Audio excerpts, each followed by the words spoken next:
The night my phone rang at 3:17 a.m. The caller ID showed my name, Daniel Carter. I remember staring at the screen longer than I should have. The rain had already been falling for hours. Steady, soft, almost calming. The kind of sound that makes everything feel distant, like the world has stepped back and left you alone with your thoughts. My room was dark except for the pale glow of my phone lighting up the ceiling in faint pulses. Daniel Carter. My name. Calling me. At first, I thought it was a glitch. Maybe the network. Maybe one of those strange errors you hear about but never actually expect to experience. I let it ring. I told myself it would stop, but it didn't. Kept ringing. Slow, patient, almost deliberate. And then it stopped. The silence that followed felt heavier than the sound itself. The rain continued, tapping softly against the window, but inside the room, everything felt still. Too still. I checked the time again. 3:18 nachts. I told myself to go back to sleep, that it wasn't worth thinking about, that in the morning it would make sense. Things always make sense in the morning. But then, the phone rang again. Same number, same name, Daniel Carter. This time I picked it up. I didn't say anything at first. I just listened. At the beginning, there was nothing. Just a low, empty sound, like air moving through a narrow space. Then, something shifted. Faint crackle. And beneath it, breathing. Soft, uneven, like someone trying to stay quiet. I pulled the phone slightly away from my ear, checked the screen again just to be sure I wasn't imagining it. The name was still there. My name, clear as day. I brought the phone back slowly, and that's when I heard it. A voice. My voice. Don't move. The words were quiet, barely above a whisper, but they were clear enough to understand. I felt my chest tighten. There's a difference between hearing something strange and recognizing it. That was my voice. Not similar, not close. Mine. Same tone, same rhythm, even the slight pause before finishing the sentence. It sounded exactly like I would sound if I were trying to warn someone without being heard. I sat up in bed without realizing it. The mattress creaked under me, louder than usual. Or maybe everything just felt louder because of what I was hearing. Listen to me, the voice continued. If you hear anything, don't respond. The call cut off, just like that. No warning. No goodbye. The screen went dark again, and for a moment, I just sat there, holding the phone, staring at nothing, trying to make sense of what had just happened. Outside, the rain didn't stop. Inside, something had changed. I checked the call log immediately. There it was, an incoming call, from my number, duration 12 seconds. I tried calling it back. The line didn't even ring. It just failed instantly, like the number didn't exist. I should have stopped there. I should have turned off my phone, buried myself under the blanket, and waited for morning. But I didn't, because a question had already settled in my mind. If that was my voice on the phone, then where was it calling from? And why did it sound afraid? I told myself I was overthinking it. Lack of sleep, stress, the kind of thing that plays tricks on you when you've been alone too long. That explanation felt comfortable enough to hold on to, at least for a few minutes, until I heard something in my room. A sound so small I almost ignored it. A shift, like fabric brushing lightly against the floor. I froze.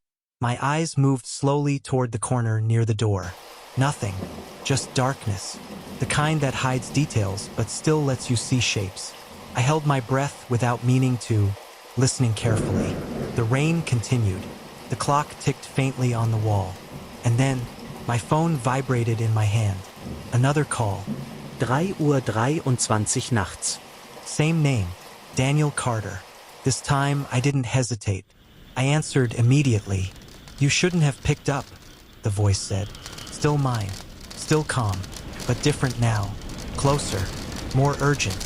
I swallowed, my throat suddenly dry. Who is this? I asked. There was a pause, a long one, and then, you need to understand something, the voice replied. I don't have much time. The line crackled softly, like it was struggling to hold the connection. I've been trying to reach you For days. Days. My grip tightened around the phone. "What are you talking about?" I said, my voice barely steady. Another pause. Then a sound. Faint, but unmistakable. A creak. Not from the phone. From somewhere inside my room. My eyes shifted again toward the door. It was still closed. But the handle, it moved. Just slightly. Barely enough to notice if you weren't looking directly at it. On the phone, my voice whispered, "It's already there." Every muscle in my body locked in place. "What is?" I asked. Silence. Then a slow inhale on the other end. "Don't turn around." The call ended. This time, the silence didn't feel empty. It felt occupied, like something had entered the room without making a sound, and was now waiting, watching, listening. I stayed exactly where I was, sitting upright in bed, phone still in my hand, eyes fixed on the door, trying to decide which was worse, looking or not looking.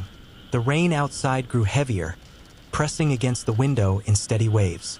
And somewhere in that sound, I thought I heard something else. A second rhythm. Soft, uneven, like breathing, but not mine. Not close. Closer than that. Right behind me. I answered it, and what I heard on the other end was already inside my house. I didn't turn around. Not immediately. There's a moment, right before you confirm your fear, where your mind tries to protect you. It offers explanations. Small ones, manageable ones. It's the house settling. It's the rain. It's your imagination. I held onto those thoughts as long as I could, but the sound behind me didn't stop. It stayed there, steady, measured, breathing, not loud, not aggressive, just present, like it had every right to be there. My grip tightened around the phone, my fingers slightly numb. I stared at the door, still watching the handle as if it might move again, as if something would reveal itself from that direction instead. But the voice had said something very specific. "Don't turn around." And somehow, that made it worse, because it meant there was something to see. The rain pressed harder against the window now, the rhythm shifting, growing uneven. It filled the room just enough to blur the silence, but not enough to hide what was happening behind me. I became aware of every small detail. The faint hum of electricity in the walls. The ticking clock, slower than before, or maybe just louder in my head. The weight of the blanket resting against my legs. And behind it all, that breathing, closer now. I could feel it, not hear it, feel it. A subtle change in the air against the back of my neck. Warm, inconsistent, like someone standing just inches away. I swallowed carefully, afraid even that small movement might change something. My phone screen flickered. Another call. 3:26 Uhr nachts. Daniel Carter. The name looked different this time. Not in appearance, but in meaning. I hesitated. The breathing behind me paused. Completely, like it was waiting, watching what I would do next. Slowly, I raised the phone back to my ear and answered. For a second, there was nothing. Then, a sharp inhale, followed by my voice again, but louder now, more urgent. "Why did you answer?" My chest tightened. "You told me to." I started, but stopped, because that wasn't true. The voice never told me to answer. It only warned me. "Listen carefully," it continued. "You're running out of time." The breathing behind me resumed, this time slightly faster, more noticeable. My eyes closed for a brief second, trying to focus only on the voice in my ear. "You need to leave the room," it said. "Slowly. Don't make noise." My gaze shifted toward the door again. It was still closed, still dark, still ordinary. Everything about it looked normal, and yet nothing felt normal anymore. "I can't," I whispered. "It's behind me." Paused. Then, "I know." The way it said it, calm, certain, made something in my chest sink. "You have to stand up," the voice continued. "When you do, don't look at it." My hand trembled slightly as I lowered the phone just enough to switch it to speaker. I needed both hands now, needed control over my movement. The rain softened for a moment, like a break in the storm. leaving the room in a thinner, sharper silence. I placed my feet slowly on the floor. The wood felt colder than usual. Or maybe it was just me. On 3, the voice said. You stand up and walk forward. The breathing behind me grew deeper, slower, almost interested. 1, I pressed my lips together. 2, my fingers curled slightly at my sides. 3, I stood up, quickly but controlled. Every muscle in my body tensed, expecting something to grab me, to react, to stop me. Nothing did, but the breathing changed. It followed. Not footsteps, not movement I could hear, just that same presence, shifting with me, staying close, always just out of sight. Walk, the voice said. I took 1 step, then another, each one slow, measured, careful. The floor creaked softly under my weight, and for a moment, I thought that would trigger something, but nothing happened, except the breathing grew louder, not aggressive, not rushed, just closer, like whatever it was matching my pace exactly. I reached the middle of the room, halfway to the door. Don't stop, the voice whispered, but I already had, because something else had caught my attention. The mirror, mounted on the wall beside the door. I hadn't looked at it yet. I didn't want to, but my eyes moved on their own, just slightly, just enough to catch the edge of it. At first, I only saw part of the room, the bed, the window, the rain tracing lines down the glass. Then, movement. Behind me, my breath caught in my throat. Slowly, against every instinct telling me to look away, my eyes shifted fully toward the mirror. And that's when I saw it. Me, standing there, facing the mirror, frozen, eyes wide, exactly where I was, exactly how I looked. But behind me, there was something else. Another shape, close, too close, standing just inches away from my back. His outline wasn't clear. He didn't move like a person.